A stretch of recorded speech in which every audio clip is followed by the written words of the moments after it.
வணக்கம் ஐயா, பேர் மோகன். நான் இங்கே அயப்பக்கத்தில் இருக்கிறேன். என் சொந்த ஊர் திருச்சி மாவட்டம்.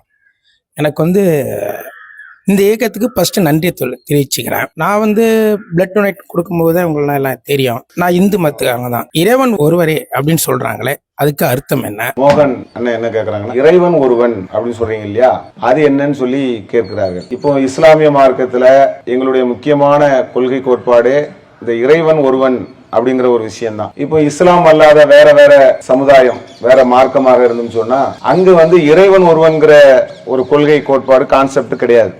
பல இறைவனை வணங்கக்கூடிய ஒன்றாக இருக்கிறது. வேற சமூகமாக இருந்தால் சூரியனை வணங்குறது, அதே போல படைப்பினங்களாக இருக்கக்கூடிய எல்லா விஷயங்களையும் வணங்குறது, பெற்றோர்களை வணங்குவது, நிறைய கடவுள் கொள்கை என்பது இருக்கிறது. அந்த அளவுக்கு நிறைய கடவுள்களை அதிகமாக வணங்குகிறார்கள். இஸ்லாமிய மார்க்கம் குர்ஆன் என்ன சொல்லுதுன்னு சொன்னா அப்படிலாம் கிடையாது. உலகத்துல ஒரே ஒரு இறைவன் தான். நீங்க பல கடவுள் வணங்குற உங்களை நம்ம தப்பா சொல்லல, நீங்க அதை எதுவும் நீங்க நினைச்சிட வேண்டாம். இஸ்லாமிய மார்க்கத்தை நான் சொல்றேன். எங்கள்ல கூட இப்போ எங்க தகப்பனாரை நான் வணங்கினேன்னு வைங்க, அது குர்ஆனுக்கு எதிரானது. எங்கள்ல முன்னோர்கள் இருக்காங்க இல்லையா, நாகூர்ல எல்லாம் அடக்கப்பட்ட அந்த பெரியவர்கள்லாம் இருக்காங்கல்ல, அங்க போய் கையாண்டக்கூடிய விஷயங்கள்லாம் செஞ்சீங்கன்னா அதுவும் குர்ஆனுக்கு மாற்றமானதுதான். நாகூர்ல அடக்கப்பட்டிருக்கக்கூடியது, ஏர்வாடியிலது, அதே மாதிரி நீங்க நம்ம மவுண்ட் ரோடு தர்காக்கள் இருக்கு பாத்தீங்க இல்லையா, அதுல முஸ்லிம்கள் நிறைய செய்யறாங்க. நீங்க யூடியூப்லாம் அடிச்சு பாத்தீங்கன்னா இஸ்லாம்னு நினைச்சாலே தர்காக்கு போறாங்கல்ல, அங்க போய் வணங்குறது. அதே போல ரஜினி சார் கூட என்ன செஞ்சாங்கன்னா ஒரு திருப்பு ஏஆர் ரஹ்மானோட சேர்ந்து தர்காக்கு போய் அங்கு வணங்கக்கூடிய காட்சியெல்லாம் நம்ம பார்த்தோம். அதே மாதிரி அஜ்மீர் தர்கா, இந்த தர்கா என்பதெல்லாம் இஸ்லாம் கிடையாது. நீங்க முதல்ல விளங்கிக்கிடணும். ஏன்னா அங்கெல்லாம் பல கடவுள் கொள்கை வருகிறது. குர்ஆன் சொல்லக்கூடிய என்னன்னு கேட்டா ஒரே ஒரு இறைவன் தான் இந்த உலகத்தை, இந்த பூமியை, இந்த சூரியனை, இந்த நட்சத்திரத்தை, எல்லா விஷயங்களையும் படைத்து காத்து கொண்டிருப்பது என்பது ஒரு இறைவனை தவிர வேற யாரும் இல்ல அப்படின்னு சொல்லி இஸ்லாம் ரொம்ப ஆணித்தரமாக சொல்லுகிறது. இதுக்கு சில லாஜிக் வேணா நம்ம சொல்லலாம். பல கடவுள்கள் இருந்தால் அது சரியானதா, அல்லது ஒரு கடவுள் இருந்தால் அது சரியானதா அப்படிங்கறத நம்ம கொஞ்சம் லாஜிக்கா சிந்திச்சு பார்க்கலாம். இப்ப இந்தியாவுல இப்ப நம்ம மனிதர்கள் இருக்கிறோம். இப்போ நம்ம எலும்பாலையும் ரத்தத்தாலையும் தசையாலையும் இது மாதிரிதான் நம்ம படைக்கப்பட்டிருக்கிறோம். உலகத்துல எல்லா மனிதர்களும் இதே மாதிரிதான் இருக்கிறாங்க. பல கடவுள்கள் இருந்திருந்தால் உலகத்தினுடைய படைப்பு பல மாதிரி இருந்திருக்கும், ஒரே மாதிரி இருந்திருக்காது. இப்ப நம்ம ஒரு சீனியை சாப்பிட்டா நமக்கு இனிக்குது, வெள்ளைக்காரன் இருக்கான் பாருங்க, அவனுக்கு கசக்கவா செய்யுது, அவனுக்கு இனிக்குது. நம்ம ஒரு ஊறுகாவை சாப்பிட்டா அப்படிங்கிறோம், வெள்ளைக்காரன் இல்ல ரொம்ப டேஸ்ட், எங்க கடவுள் எங்களுக்கு ஊறுகாய் சாப்பிட்டா இனிக்கிற மாதிரி படைச்சிருக்கிறாரு அப்படின்னு வெள்ளைக்காரன் சொல்றானா?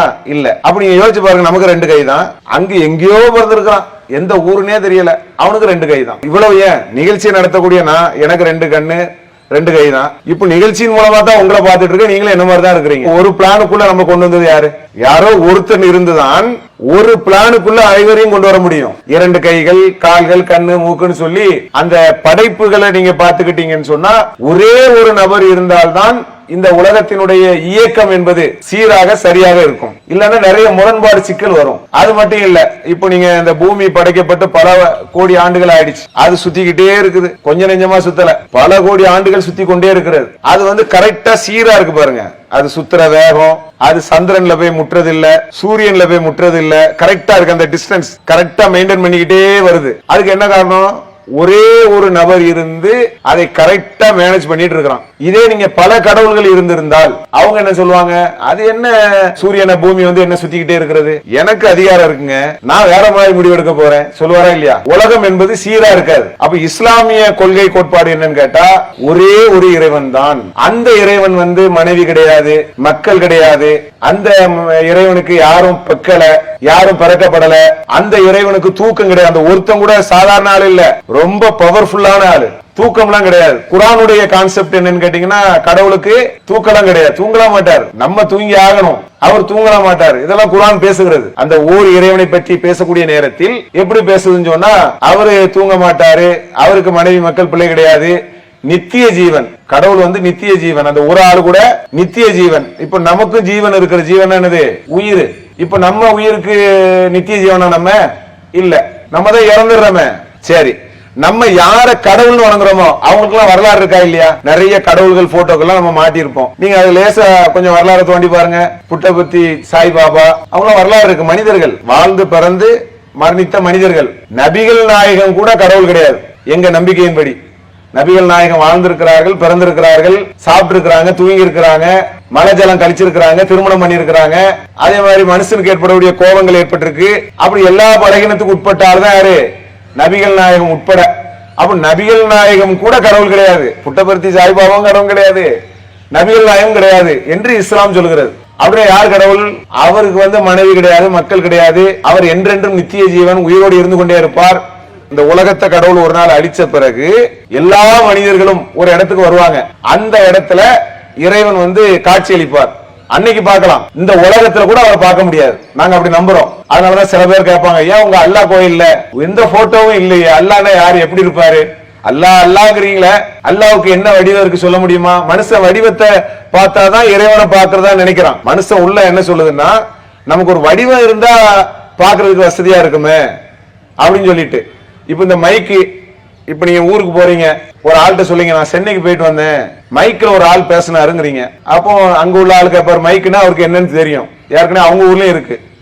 இறைவனை பொறுத்த மட்டில் இறைவனை இறைவன் ஒருவன் அல்லான்னு சொன்னா, இறைவனை மாதிரி இந்த உலகத்துல ஏதாவது ஒரு பொருள் இருக்கணும்ல.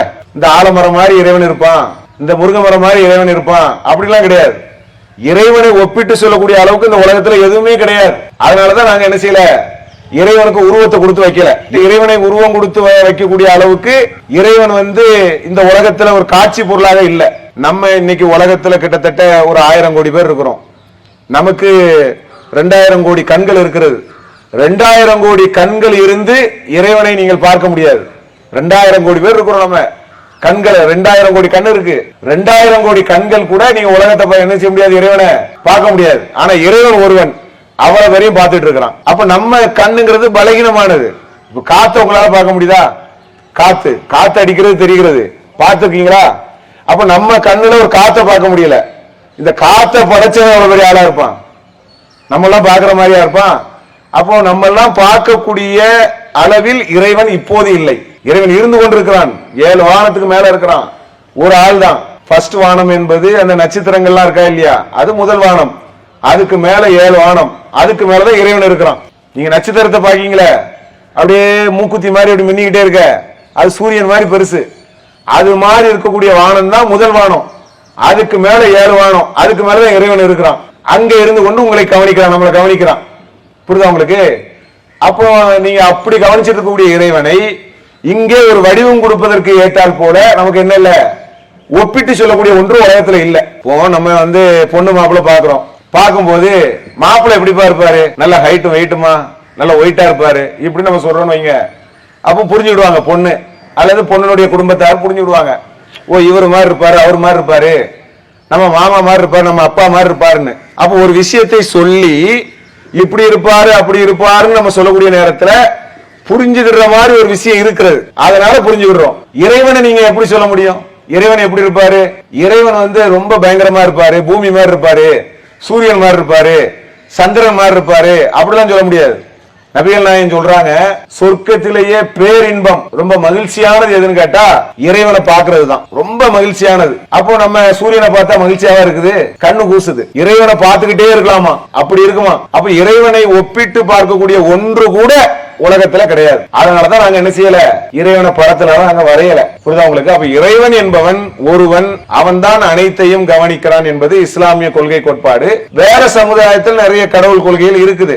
நம்ம தகப்பனார கூட கடவுளுங்கிறோம், நம்ம தாயை கூட கடவுளுங்கிறோம். என்ன, நம்ம காலத்தில் நம்மள பெத்தவங்க தான் அவங்க மரணிச்சிடுறாங்க. கடவுளுங்க எல்லாம் மரணிக்க மாட்டாரு, அவருக்கு வாழ்க்கை வரலாறு எல்லாம் கிடையாது. நமக்கு நம்ம தகப்பனாருக்கு தான் வரலாறு இருக்கு. அவர் இத்தனாம் தேதி பிறந்தார், இத்தனாம் தேதி இறந்தார். கடவுளுக்கு வரலாறே கிடையாது, அவர் நித்திய ஜீவன். அப்ப அந்த நித்திய ஜீவன் என்பவனுக்கு வரலாறு என்பது கிடையாது. நாம் யாரை பல இறைவன்களை வணங்கக்கூடிய எல்லா விஷயங்களுக்கும் என்ன இருக்கிறது, வரலாறுகள் இருக்கிறது. அப்ப இறைவன் என்று சொல்லக்கூடியவன் ஒருவன் தான் அப்படி என்பது இஸ்லாமிய கொள்கை கோட்பாடு. அதற்கு மாற்றமாக எங்க சமுதாயத்துல நாங்க தர்காக்கள்ல போய் கையேந்தினா கூட குர்ஆனுடைய கூற்றுப்படி என்னதுதான், அது தவறுதான். அங்க தர்கால போய் இறந்து போன ஆள்கிட்ட, இறந்து போன மகானே பெரியாரே நீங்க ஏதாவது எனக்கு செய்யுங்க, எனக்கு நோய் நொடியை நீக்குங்க, எனக்கு வறுமையை போக்குங்க, எனக்கு பிள்ளைய கொடுங்க, எனக்கு வியாபாரத்தில் நல்லதை கொடுங்கன்னு சொல்லி இறந்து போன தர்கால போய் கேட்டா கூட அந்த ஓர் இறைவன், குர்ஆன் சொல்லக்கூடிய அந்த ஓர் இறைவனுடைய கொள்கை கோட்பாடுக்கு நேர் மாற்றமானது. புரியுதா உங்களுக்கு? அதனால வேற சமுதாயத்தினுடைய கொள்கை கோட்பாடுக்கு மட்டும்தான் குர்ஆன் மாற்றமா பேச நீங்க நினைக்க கூடாது. எங்க சமூக மக்கத்திலேயே நபிகள் நாயகத்தை கடவுள் என்று நாங்கள் வணங்கினால் கூட அந்த ஒரு கொள்கை கோட்பாட்டுக்கு மாற்றமானதுதான் என்று இஸ்லாம் என்ன செய்கிறது, போதனை செய்கிறது. அல்லாஹு அக்பர், அல்லாஹ்